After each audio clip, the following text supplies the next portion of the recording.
इस वीडियो में हम प्रश्नावली 12.1 के क्वेश्चन सॉल्व करेंगे। Let's start. प्रश्नावली 12.1 के क्वेश्चन सॉल्व करने के लिए ये चार चीज़ें पता होनी चाहिए आपको: अचर, चर, अंगणित संक्रियाएं और बीजीय व्यंजक। तो पहले हम ये समझ लेते हैं, फिर हम क्वेश्चन सॉल्व करेंगे। पहले आते हैं अचर। अचर का मतलब जिसका मान कभी नहीं बदलता है।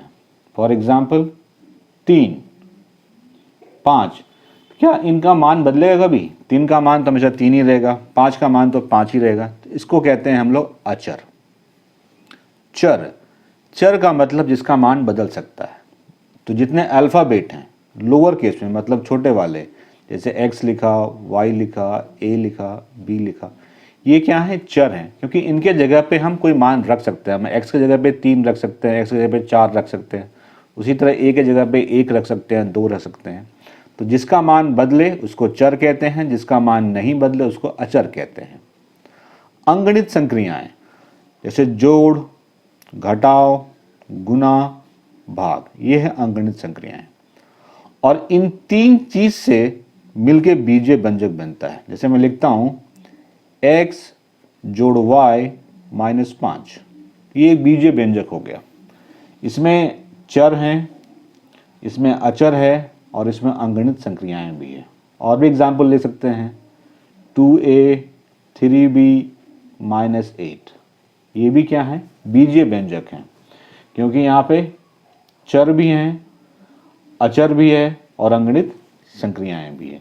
तो बस इतना ही कॉन्सेप्ट चाहिए, प्रश्नावली 12.1 के सारे क्वेश्चन सॉल्व हो जाएंगे। अब हम लोग क्वेश्चन पे आते हैं। निम्नलिखित स्थितियों में चरों, अचरों और अंगणित संक्रियाओं का प्रयोग करते हुए बीजीय व्यंजक प्राप्त कीजिए। हमें चर, अचर और अंगणित संक्रियाओं का प्रयोग करना है और बीजीय व्यंजक प्राप्त करना है। पहला है संख्या y में से z को घटाना है। संख्या y में z को घटाना है, मतलब y घटाओ z। दूसरा, संख्याओं x और y के योग का आधा। पहले x और y का योग कर दीजिए, मतलब जोड़ दीजिए। आधा, आधा का मतलब क्या? बटे 2 हो गया। तीसरा, संख्या z को स्वयं उससे गुना किया जाता है। संख्या z को अगर आप z से गुना करेंगे तो क्या मिलेगा आपको? z का वर्ग मिलेगा। नेक्स्ट पार्ट है संख्याओं p और q के गुणनफल का 1/4। पहले गुणनफल है p और q का, तो गुना कर दीजिए। तो p और q गुना करने क्या मिलेगा? pq। इसका 1/4, 1/4 का मतलब 4 से भाग देना है, pq बटे 4। दोनों संख्याओं x और y के वर्गों को जोड़ा जाता है। तो दोनों का पहले वर्ग निकालिए। x का वर्ग x² होगा, y का वर्ग y² होगा। दोनों को जोड़ा जाता है, जोड़ दिया।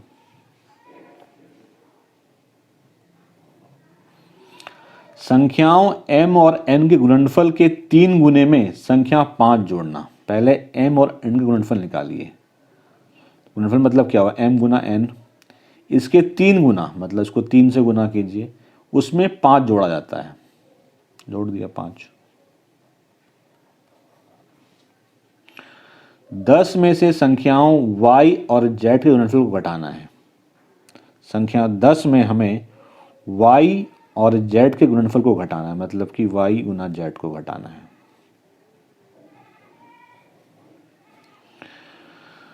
संख्याओं a और b के गुणनफल में से उनके योग को घटाना है।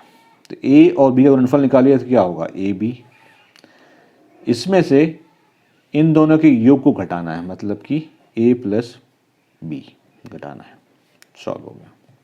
निम्नलिखित व्यंजकों में पदों और उनके गुणनखंडों को छांटिए। पदों और उनके गुणनखंडों को पेड़ आरेखों द्वारा भी दर्शाइए। यहाँ पे व्यंजक दिया हुआ है, तो व्यंजक से पहले आपको पद छांटना है और फिर उस पद का गुणनखंड निकालना है। पहला पार्ट, ए पार्ट है x-3। तो पहले इसके पद को आप छांट लीजिए। इसमें कितने पद हैं? इस व्यंजक में 2 पद हैं, एक पद है x और दूसरा पद है -3। तो पद तो हमने छांट दिए, ये पद है। अब हमें इन दोनों के गुणनखंड निकालने हैं। गुणनखंड क्या होता है? आप देखिए कि किस किस चीज़ से गुना होकर ये बना है। तो x किस किस चीज़ से गुना होकर बना होगा? एक और एक्स से गुना करेंगे तो एक्स मिलेगा, तो ये इसके गुणनखंड हो गए। -3 किस किस चीज़ से गुना होकर बना है, तो जब भी माइनस का चिन्ह रहे तो एक तो कन्फर्म रहेगी कि उसमें -1 रहेगा, तो -1 में क्या गुना करेंगे, -3 बन जाएगा 3।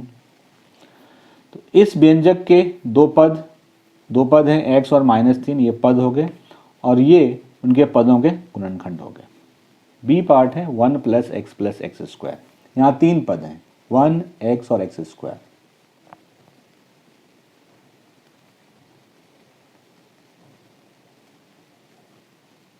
ठीक है, 1x x², इसी को कहते हैं पेड़ आरेख। ठीक है, तो मैंने पद तो निकाल दिए, अब इनके निकालने हैं गुणनखंड। ठीक है, तो किस किस संख्या को गुना करेंगे 1 बनेगा, 1 को 1 से गुना करेंगे तभी 1 बनेगा, ये उसके गुणनखंड हो गए। x किस किस चीज़ को गुना करने पे x बनेगा, 1 और x को गुना करेंगे तो x बनेगा, यहाँ पे x² है, किस किस चीज़ से गुना करने पे x² बनेगा, x और x, तो ये इनके 3 पद हैं और इनके पदों के गुणनखंड हैं। सी पार्ट है y - y³। ठीक है, यहाँ पे 2 पद हैं तो पहले दोनों पद को अलग कर लीजिए आप, y दूसरा -y³। अब इनके हमें निकालने हैं गुणनखंड, तो y कब मिलेगा, y 1 को y से गुना करेंगे तो y मिलेगा, तो ये हो गया गुणनखंड। यहाँ पे -y³ है, तो मैंने बोला है जब भी माइनस हो तो एक तो -1 रहेगा ही रहेगा। अब यहाँ पे क्या y 3 बार है, तो y को 3 बार गुना करेंगे हम, तो ये इसके गुणनखंड हो गए। डी पार्ट,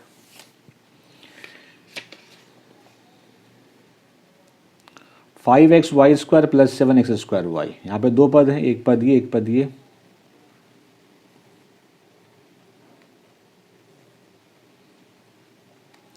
तो 5xy², दूसरा पद है 7x² y।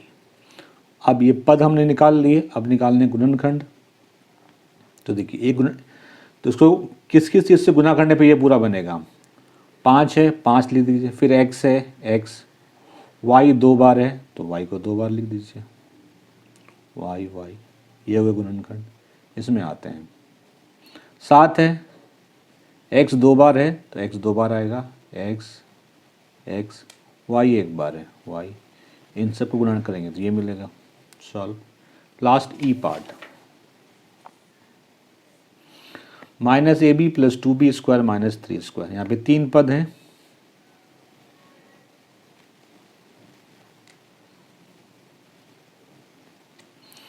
-ab 2b² - 3a²। ठीक है, पद हमने कर दिए अलग, अब निकालने से गुणनखंड। यहाँ माइनस है तो -1 तो रहेगा ही रहेगा, a और b है, a और b से गुणनखंड ये हो गया। 2b² है, 2 रहेगा, b 2 बार है तो b 2 बार डाल दीजिए, b -3a² माइनस है तो -1 तो रहेगा ही रहेगा, फिर 3 है तो 3, a 2 टाइम्स है, a एंड a। चलो यही करना था आपको, इनके पद निकालने थे और पद का गुणनखंड निकालना था पेड़ आरेख द्वारा, इसी को कहते हैं पेड़ आरेख। नीचे दिए व्यंजकों में पदों और उनके गुणनखंडों को छांटिए। यहाँ व्यंजक दिए हुए हैं, पद छांटना है और उस पद का गुणनखंड भी बताना है आपको। पहला पार्ट है -4x + 5, यहाँ 2 पद हैं, एक पद है -4x, दूसरा पद है 5, तो लिखिए पद हो गए -4x और दूसरा है 5। इसके गुणनखंड क्या क्या होंगे, मैंने क्या बोला है, अगर माइनस चिन्ह है तो पहला तो -1 हो जाएगा, 4 और फिर x, -1 को 4 से गुना करेंगे -4, -4 को x से गुना करेंगे तो -4x। गुणनखंड का मतलब होता है कि वो किस किस नंबर से गुना होकर बना है। दूसरा है 5, तो 5 के गुणनखंड क्या क्या होंगे, 1 और 5, 1 और 5 को गुना करेंगे तो वो 5 मिलेगा। बी पार्ट, -4x + 5, यहाँ 2 पद ये हैं, -4x और 5y। ठीक है, पहले निकालते हैं इसके गुणनखंड, ये भी जस्ट निकालना हमने, क्या था -1 4 और x, ठीक है 5y। इसके गुणनखंड क्या क्या होंगे 5 और y, साथ में आप चाहें तो 1 भी लगा सकते हैं, वैसे 5y गुणनखंड हो गए। सी पार्ट 5y + 3y², यहाँ दो पद हैं, पद छांट देते हैं पहले 5y 3y²। अब निकालने हैं इसके ना गुणनखंड, मतलब किस किस चीज़ से गुना होकर बना है। तो 5y है तो 5 और y से गुना होकर बना होगा। दूसरा है 3y², तो एक तो 3 होगा, y 2 बार है तो y y d। xy + 2x² एक पद ये है, दूसरा पद ये है। गुणनखंड xy, तो यहाँ पे से गुणनखंड x और y होंगे, x और y को गुना करेंगे तभी तो xy मिलेगा। यहाँ पे क्या है 2x² तो 2x 2 बार आया है तो x 2 बार, y 2 बार है तो y 2 बार। e pq + q, एक पद यहाँ पे pq है, दूसरा पद q है, तो pq का गुणनखंड क्या होगा p और q, इसको गुना करने पे pq बनेगा। q है तो 1 और q, या सीधा आप q लिख सकते हैं, गुणनखंड हो गए इसके। f पार्ट 1.2 AB 2.4 AB 3.6 है, यहाँ पे तीन पद हैं, एक है 1.2 AB माइनस, दूसरा है -2.4 B और तीसरा है 3.6 A। अब इनके हमें गुणनखंड निकालने हैं, तो पहले आते हैं इस वाले पे, ठीक है। तो यहाँ पे क्या है 1.2 है तो 1.2, A है तो A, B है तो B। इस पे आते हैं -2.4 B है तो माइनस के केस में तो -1 तो रहेगा ही रहेगा, फिर 2.4 है 2.4, B है तो B, लास्ट है 3.6 A, ये मैं नीचे कर दे रहा हूँ। तो 3.6 और A, ये इसकी गुणनखंड हो गया। जी 3/4x + 1/4, एक पद है 3/4x और दूसरा है 1/4। पहले इसके निकालते हैं गुणनखंड, तो यहाँ पे दो चीज़ें हैं, तो गुणनखंड हो गया इसका 3/4 और x, इसका क्या है 1 और 1/4। Last part h 0.1 p² + 0.2 q², एक पद है 0.1 p², दूसरा है 0.2 q²। गुणनखंड निकालिए, क्या है यहाँ पे 0.1 तो 0.1, p का स्क्वायर है मतलब p 2 बार आया है तो p p, 0.2 q² तो 0.2, q 2 बार है तो q q। समझ गए, पद निकल गया, गुणनखंड निकल गया। लिखित व्यंजकों में पदों के संख्यात्मक गुणांकों जो अचर ना हो की पहचान कीजिए। देखिए आपको ये व्यंजक दिए हुए हैं, इसमें अचर को आपको कुछ नहीं करना है, जो चर वाले पद हैं उनकी पहचान करनी है और उनके संख्यात्मक गुणांकों को लिखना है। पहला पार्ट लेते हैं, देखिए ये अचर है तो इसको छोड़ देना है, तो यहाँ पे चर क्या है -3t², फर्स्ट पार्ट। तो इसमें जो चर वाले पद हैं वो है -3t²। अब इसके संख्यात्मक गुणांक लिखने हैं, मतलब इसके t² के साथ कौन सी संख्या गुना है। तो t² के अलावा यहाँ पे कौन सी संख्या आपको दिख रही है -3, तो संख्यात्मक गुणांक -3 हो गए। दूसरे पार्ट में ये तो अचर है, इसको छोड़ दीजिए, तीन चर हैं t, t² t³, ये तीन पद हैं तो लिख लीजिए आप t, t² t³। इन तीनों के संख्यात्मक गुणांक लिखने हैं। टी में कुछ है, टी के अलावा कुछ है, कुछ नहीं है, कुछ नहीं है मतलब इसका संख्यात्मक गुणांक 1 है। t² में कुछ है, इसके t² के अलावा नहीं, इसका मतलब इसका भी संख्यात्मक गुणांक 1 है। उसी तरह से tq में भी कुछ नहीं है tq के अलावा, तो संख्यात्मक गुणांक 1 है इसका। थर्ड पार्ट, यहाँ पे तीनों ही चर वाले पद हैं, ठीक है। तो एक पद है x, दूसरा है 2xy और तीसरा है 3y। x, यहाँ पे सिर्फ x है, इसका मतलब इसका संख्यात्मक गुणांक 1 हो गया। 2xy, इसमें देखिए xy है, इसका संख्यात्मक गुणांक क्या है 2, इसमें सिर्फ यही संख्या गुना है 2, तो 2 हो गया। 3y, इस केस में y के अलावा क्या है 3, तो संख्यात्मक गुणांक 3 हो गया। चौथा पार्ट, इसमें ये भी चर हैं और ये भी चर हैं, तो 100m और 1000n ये चर वाले पद हैं। m का संख्यात्मक गुणांक क्या है, m के अलावा कौन सी संख्या आपको दिख रही है यहाँ पे 100, तो संख्यात्मक गुणांक 100। यहाँ पे n है, n के अलावा कौन सी संख्या आपको दिख रही है 1000, तो संख्यात्मक गुणांक है 1000। फिफ्थ पार्ट में हमारे पास ये दो पद हैं, ठीक है, दोनों ही चर वाले पद हैं, तो लिख लीजिए इनको पहले आप। एक पद है -p² q² और दूसरा पद है 7pq। देखिए अब इस पद में संख्यात्मक गुणांक बताने हैं, तो देखिए p² q² में क्या गुना है, अगर -1 से गुना करेंगे तभी तो -p² q² होगा, तो इसका संख्यात्मक गुणांक -1 हो गया। 7pq, यहाँ पे pq में pq के अलावा और क्या है 7, तो संख्यात्मक गुणांक 7 हो गया। सिक्स्थ पार्ट, ये भी चर, तो लिख लीजिए यहाँ पे दो पद हैं 1.2a 0.8b। a इसका इसमें संख्यात्मक गुणांक क्या है, संख्या क्या है a के अलावा 1.2, तो 1.2 हो गया। इसमें b के अलावा कौन सी संख्या है 0.8, तो 0.8। आपको सिर्फ संख्यात्मक गुणांक लिखना है, मतलब कि जो संख्या है सिर्फ वो लिखना है आपको। नेक्स्ट पार्ट पे आते हैं। एट्थ पार्ट है 2 × l + b। 2 × l + b, तो पहले इस ब्रैकेट को खोल लीजिए आप। 2 को l से गुना करेंगे 2l हो जाएगा, प्लस है प्लस हो जाएगा, 2 को b से गुना करेंगे 2b हो जाएगा। अब यहाँ पे ये दोनों ही चर हैं, लिख लीजिए, एक पद है 2l, दूसरा पद है 2b। तो l के अलावा यहाँ पे कौन सी संख्या दिख रही है आपको 2 गुणांक हो गया। b के अलावा कौन सी संख्या है 2, तो इसका संख्यात्मक गुणांक 2 हो गया।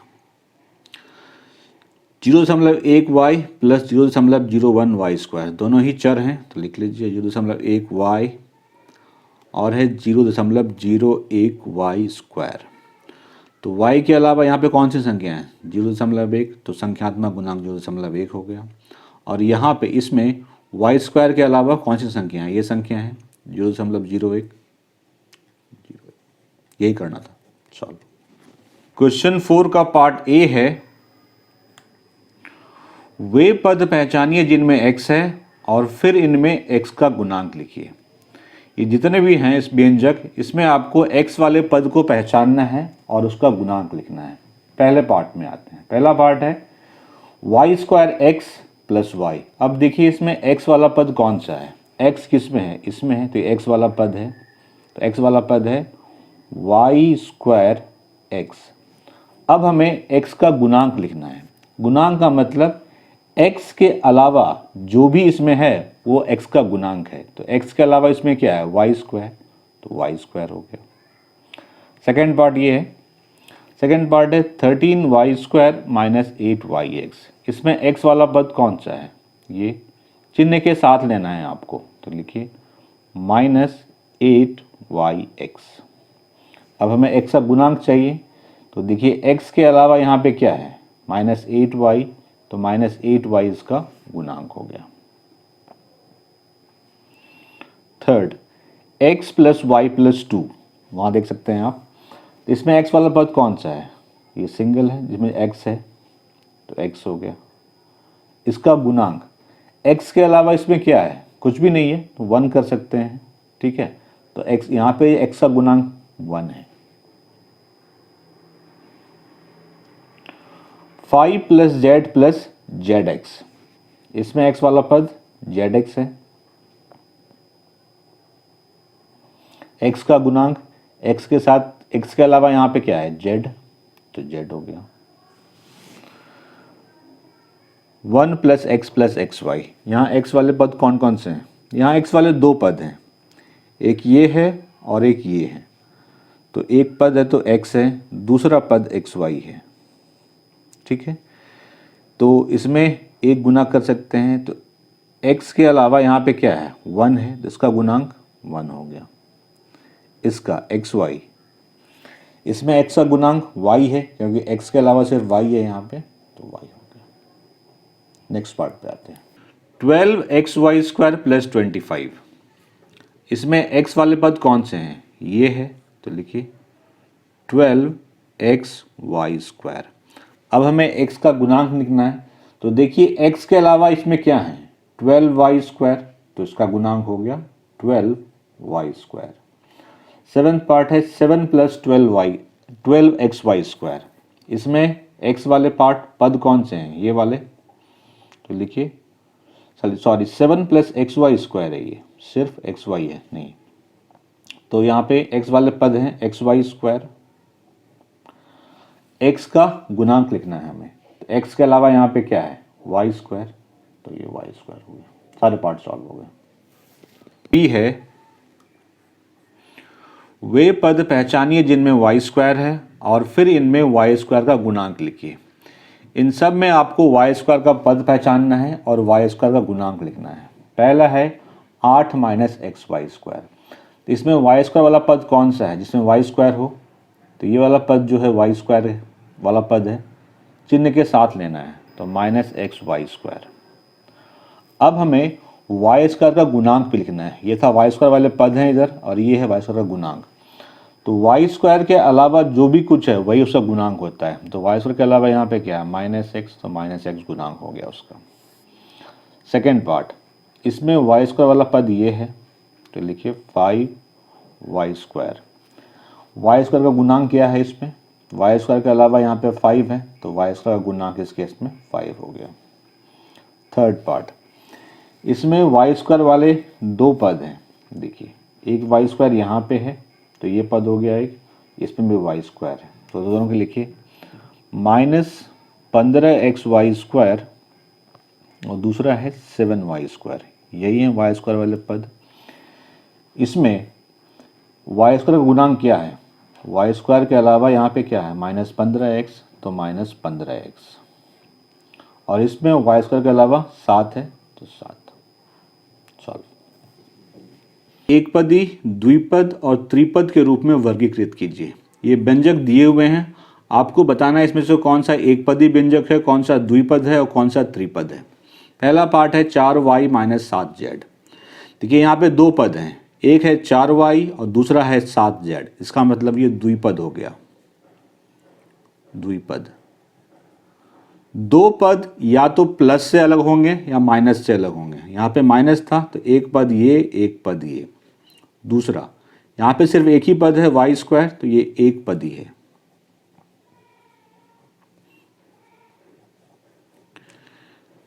यहाँ पे तीन पद हैं x, y और माइनस xy, तो ये त्रिपद हो गया।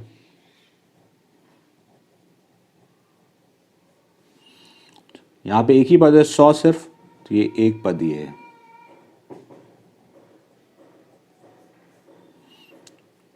यहाँ पे तीन पद हैं ए बी, ए और बी, तो ये होगा त्रिपद। यहाँ पे दो पद हैं, एक पद है 5, दूसरा पद है 3t, इसका मतलब ये द्विपद है। सेवेंथ है 4p² माइनस 4pq²। दो पद हैं यहाँ पे, एक पद ये, एक पद ये, द्विपद।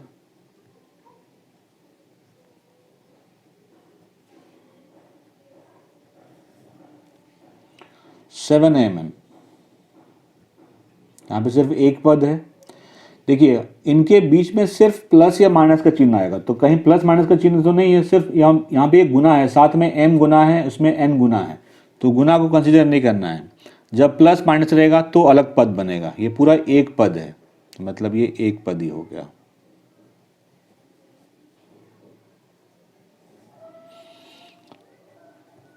z² minus 3z plus 8। देखिए एक पद, दो पद, तीन पद, तो ये त्रिपद है।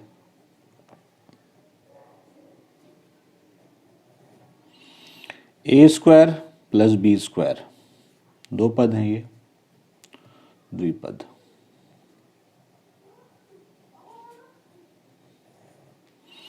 जेड स्क्वायर प्लस जेड, दो पद हैं, द्विपद।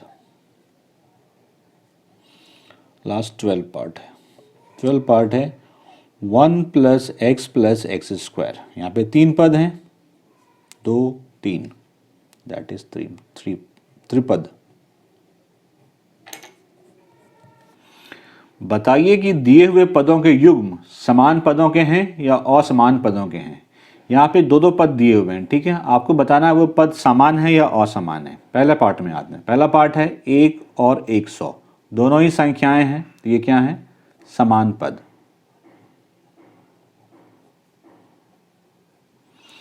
दूसरा पार्ट है -7x बटे 5 बटे 2x।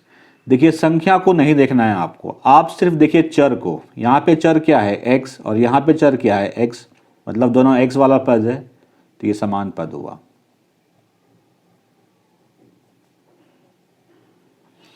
तीसरा -29x -29y। मैंने बोला संख्या को नहीं देखना है आपको, सिर्फ चर देखना है। तो यहाँ पे चर x है, यहाँ पे चर y है, चर अलग अलग है, इसका मतलब ये असमान पद है।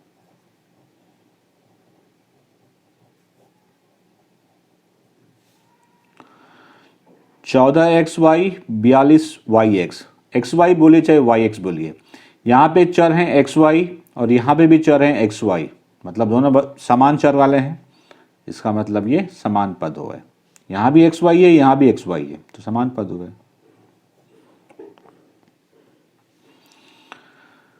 चार एम स्क्वायर पी 4mp²। देखिए यहाँ पे m पे घात 2 है, यहाँ पे m पे घात 1 है, मतलब समान चर, ये जो चर है, ये जो दोनों समान चर नहीं है, तो ये असमान पद हो गए।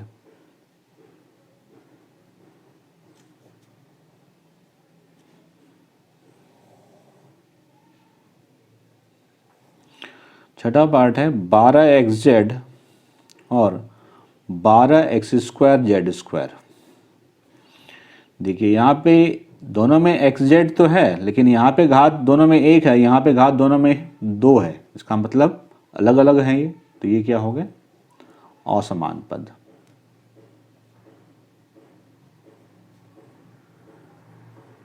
सॉल्व हो गया।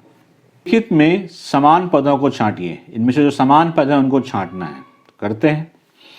ए पार्ट लेते हैं। देखिए पहला पद क्या है, -xy², तो यहाँ पे लिखिए -xy²। अब देखिए xy² वाले कितने पद हैं, यहाँ पे नहीं है ये, एक ये है जहाँ पे xy² है, और कोई है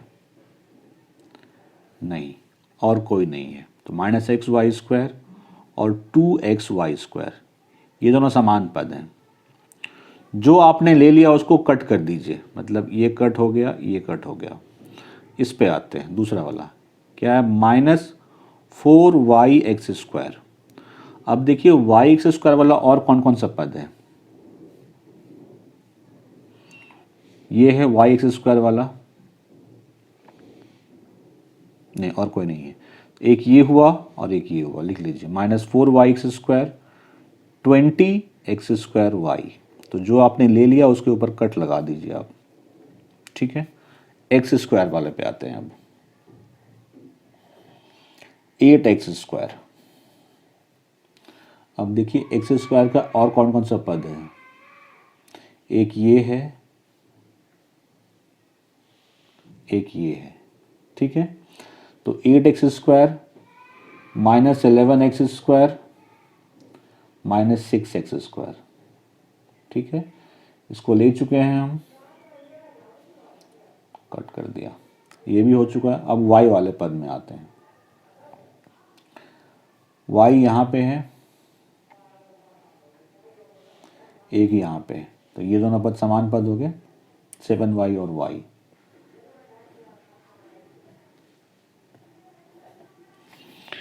तो 7y को भी कट कीजिए और y को भी कट कर दीजिए, क्या बचा, x वाला। यहाँ पे है 100x, और कहाँ है x, एक यहाँ पे है और एक यहाँ पे है 3x, तो -100x और 3x, ये भी कट, ये भी कट, और क्या बचा, अब बचा सिर्फ वाई एक्स वाले, एक यहाँ पे है और एक यहाँ पे है। तो -11xy या 11y(x) और दूसरा है 2xy। xy लिखे या 2xy, बात तो एक ही है, कट कर दीजिए। तो यही है समान पद, इसी तरह से करना था आपको। सॉल्व हो गया।